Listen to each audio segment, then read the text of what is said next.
Ces camionneurs qui somnolent au volant. Ces camionneurs qui somnolent au volant. Il n'y a pratiquement plus de semaines où ne se passe un accident de gros camion. Des innocentes personnes qui ne veulent que partager la route passent facilement de vie à trépas par l'imprudence de ces conducteurs de camions. S'il est vrai que les camionneurs ont souvent des kilomètres de route à avaler en si peu de temps, ce n'est pas une raison suffisante pour mettre la vie des autres en danger. Des accidents incompréhensibles. Il suffit d'observer les terre-pleins centraux pour vous rendre compte des dégâts colossaux créés par ces conducteurs imprudents. Feux tricolores endommagés, poteaux électriques renversés, terre-pleins détruits, de nombreuses personnes tuées. Tous ces dégâts causés entre autres par la somnolence au volant font réfléchir. On dirait que ces chauffeurs, que dis-je, ces chauffards n'écoutent pas leur corps. Comment peut-on ne pas savoir que l'on est fatigué après avoir parcouru par exemple 2000 km en plusieurs jours? Voyez-vous ces accidents bizarres où l'on se demande comment le conducteur en est arrivé là? Ce n'est rien que les conséquences de la somnolence au volant. Ce qui intrigue, c'est la vitesse que font ces gros camions sur nos routes tortueuses au risque de déraper à tout moment.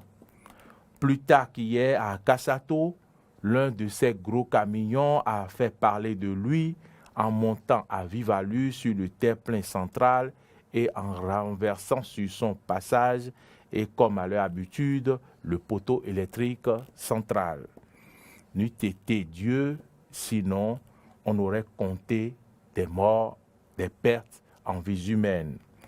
Que nous restera sur nos routes si ces camionneurs ne savent pas que l'organisme d'un être humain n'est pas constitué de fer?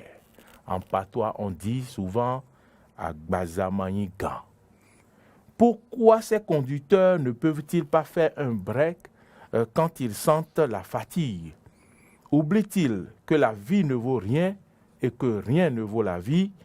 Il va falloir que les propriétaires de ces gros camions sensibilisent davantage les personnes à qui ils confient leurs véhicules. Après tout, les dégâts, c'est à eux propriétaires que reviennent les dépenses et les frais de réparation. La prise de conscience par rapport à sa vie et celle des autres sur nos routes est une responsabilité à ne pas négliger. À bon entendeur, salut. Eh oui, ces camionneurs qui somnolent au volant, c'est bien ça, Arnaud? Oui, qui somnolent au volant. Voilà. Et vous avez posé une question, vous avez dit comment peut-on ne pas se rendre compte, ne pas réaliser qu'on est fatigué? Votre question ne manque pas de pertinence, mais on peut ne pas le réaliser quand on a ingurgité, avalé les tramadol et tout ce qui va avec. On peut ne pas se rendre compte, on peut continuer de croire qu'on est fort sans pour autant écouter le cerveau, sans pour autant écouter les autres, je dirais, parties de son organisme. Parce qu'on est assez dopé, on est sous l'effet de l'alcool. Vous savez, c'est un peu ce que fait... on est sous l'effet de la drogue. De la drogue, vous voyez. Il y a des stupéfiants. Il y a des types de stupéfiants qui vous font croire que vous êtes bien portant, vous tenez. C'est comme dans les nightclubs, sous l'effet de l'alcool, les gars dansent au point... À la dernière minute, ils se rendent maintenant compte que bon, le corps a lâché. Et ils ont tendance à même vouloir passer la nuit dans le nightclub. C'est vrai. Or, il leur faut rentrer. Et c'est là où les videurs, les gros bras et autres, là, leur font comprendre maintenant que voilà, ici, c'est pas chez vous. C'est un peu le cas. Sous l'effet de ces stupéfiants et autres, là, ces produits dopants, ils pensent qu'ils sont forts. Voilà. Jusqu'à ce qu'ils constatent maintenant que c'est le premier poteau qui leur a permis de s'arrêter. Il constate que c'est le premier poteau en face qui est fort en fait. Effectivement, vraiment, on constate beaucoup de dégâts sur nos voies, sur nos routes, dus à ces chauffards, comme vous l'avez dit tout à l'heure. Vous voyez, des pertes d'envies humaines, des infrastructures publiques oui, détruites. endommagées. Vous voyez. Il y a un exercice que la police républicaine avait fait par le passé, au moins pour contrôler. Il y a un, je sais pas, alcotest, bien quoi. L'alcotest. Mais c'est passé où? Ou peut-être le départ sur les parcs, on contrôle. L'inauguration de l'alcotest a été confondue avec sa fin. Hein. En même temps, vous voyez.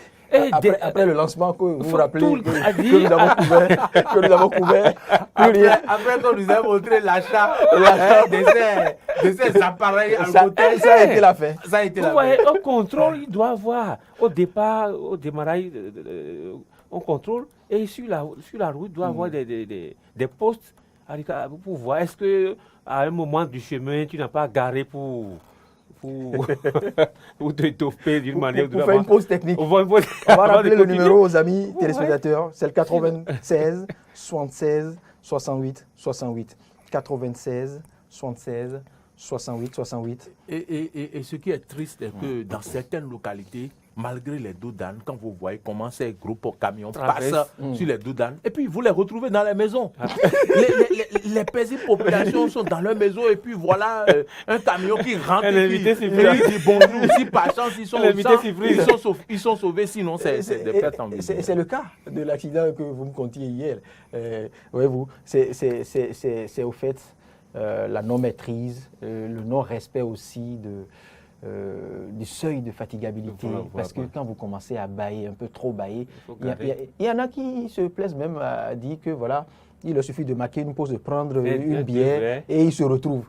C'est faux. C'est bien faux. Non, en fait, ils ont l'impression. Ils ont l'impression. Est-ce que le sommeil vous prévient avant de vous prendre? Merci. Le sommeil ne vous prévient pas, c'est comme la mort. Il disparaît. Vous disparaissez, ça dit que... Qui a jamais su à l'heure exacte à laquelle il a enclenché. Et qui a dit maintenant, le sommeil... maintenant je choisis cette heure exactement pour me réveiller. Personne. Donc ça veut dire que c'est un acte inconscient. Oui. Sur la voie publique. La voie publique, vous voyez des camions qui dérapent, surtout la nuit. Oui. La nuit, le matin... Dans la commune d'Abomey-Calavi, parfois on voit des accidents, on se dit mais qu'est-ce qui s'est passé? Voilà.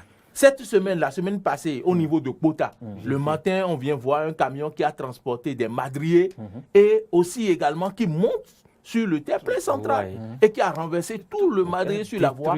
Et ils ont dû couper la voie jusqu'au niveau de la pharmacie du château là pour pouvoir dévier les personnes. Et je me dis, Dieu sait faire ces choses. Et en ce moment-là, il n'y a aucune voiture dans les environs. Vous imaginez? Ce qui s'est passé hier, le poteau qu'il a renversé pouvait tuer un motocycliste. Il n'y avait personne. Ça dit que quand ça va arriver, Dieu nous épargne du pire. Et s'il n'y avait pas ce puissant poteau pour l'arrêter, vous imaginez combien de maisons il aurait peut-être ravagées sur le terrain, sur son chemin. C'est en fait ça. La ligne est ouverte, rappelons-le. 96 76 68 68. 96 76 68 68, c'est le numéro à composer pour partager avec nous votre coup de gueule, votre expérience de ces comportements peu orthodoxes, peu catholiques comme on le dit, des conducteurs de gros engins, des camions.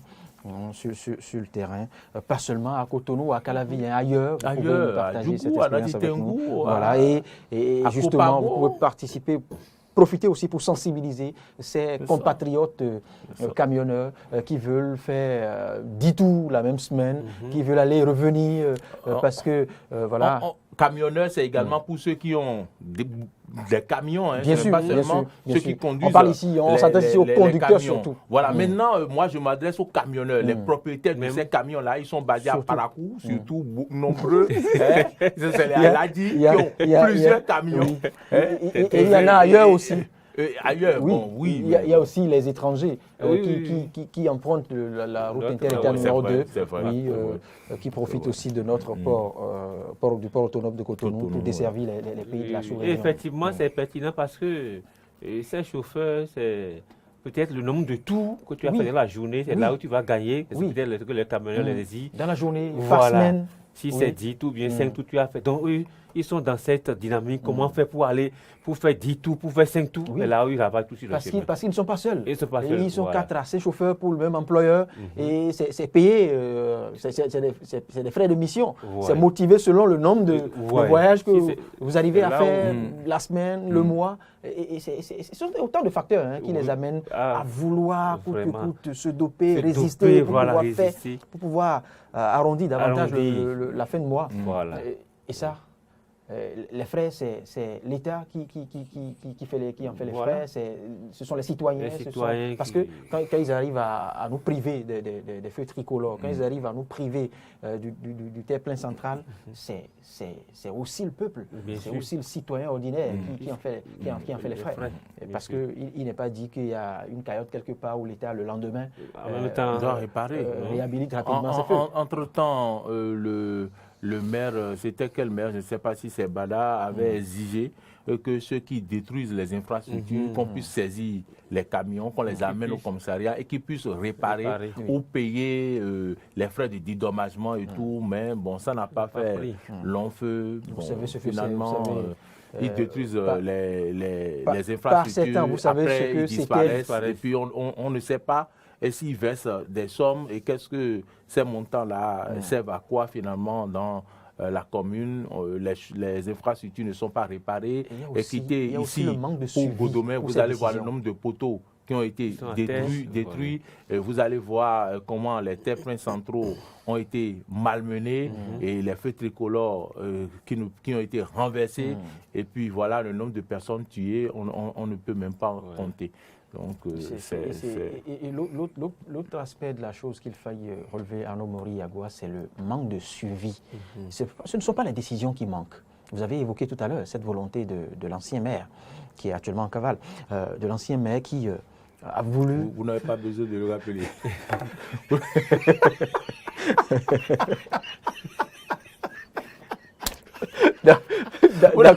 D'accord, merci de l'explication.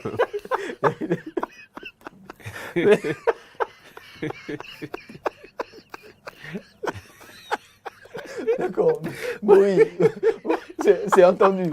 Donc, Fidèle Samy, vous faites comme si vous n'avez rien entendu, en fait. Donc, je parlais des décisions. Si vous voulez parler de l'ancien maire, parlez de lui. Ne rappelez pas qu'il est à Kawa. Mais c'est une information.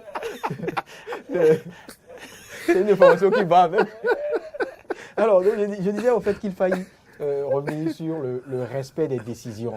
Monsieur Marlin-Coton évoquait tout à l'heure nos fameux alcotests lancés en grande pompe devant toutes les caméras du pays. On s'était déjà dit, bon, ça y est, il y aura moins d'accidents parce que après chaque cérémonie maintenant, soit vous prenez les voies détournées, mais vous n'allez plus pouvoir emprunter les voies principales parce que l'alcotest vous guette à chaque carrefour.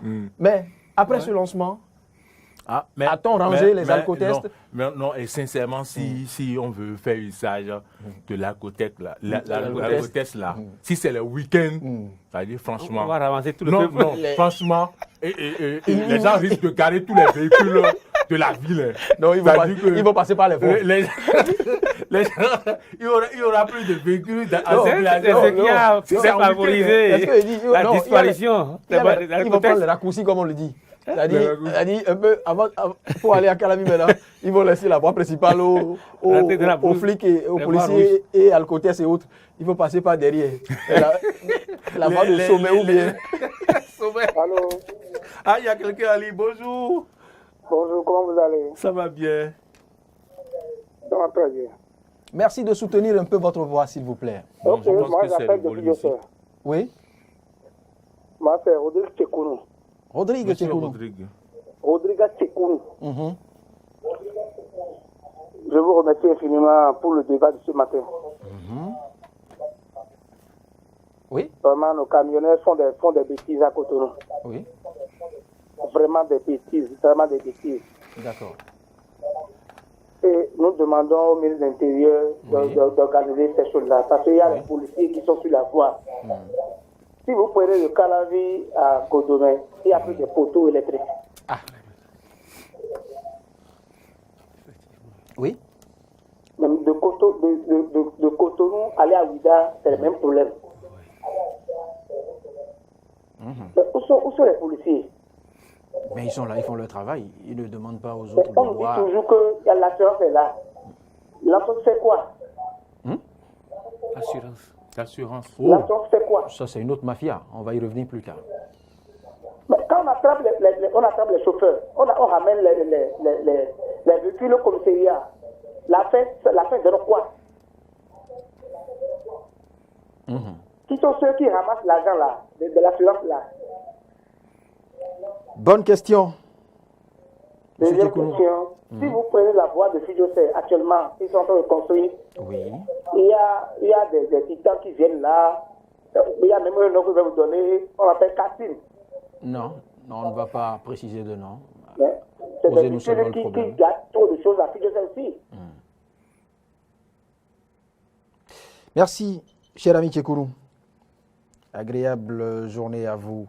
Voilà, qui vient appuyer, un ami téléspectateur qui vient appuyer, partage entièrement tout ce que... Et a même donné, à situer des axes. Précisions, oui, où Voilà. il n'y a plus de poteaux. Oui, quand il dit qu'il n'y a plus de poteaux, c'est que soit les poteaux, sont, au lieu d'être des poteaux verticaux, sont obliques ou sont par terre. Ils sont couchés. Ils sont couchés. Vous voyez. Et c'est si vous envoyez encore. Allez au Carrefour. Allez au Carrefour Mississin. Sinon, c'est une bonne occasion, occasion de vente ou d'affaires pour les grands bleu là. Ah, qui ne rate aucune occasion pour se saisir de tout ce qui traîne. Alors, si nous signale déjà que nous devons commencer à nous préparer pour libérer le studio. Monsieur Marley Potor. Vraiment, il faut que la question de citoyenneté soit mise au niveau de ces conducteurs, gros porteurs, pour qu'il y ait plus de civisme sur nos voies publiques, pour qu'ils s'amusent avec la vie des paisibles populations et puis les infrastructures publiques. Voilà. Eh oui, Mori Arnaud Wagoua.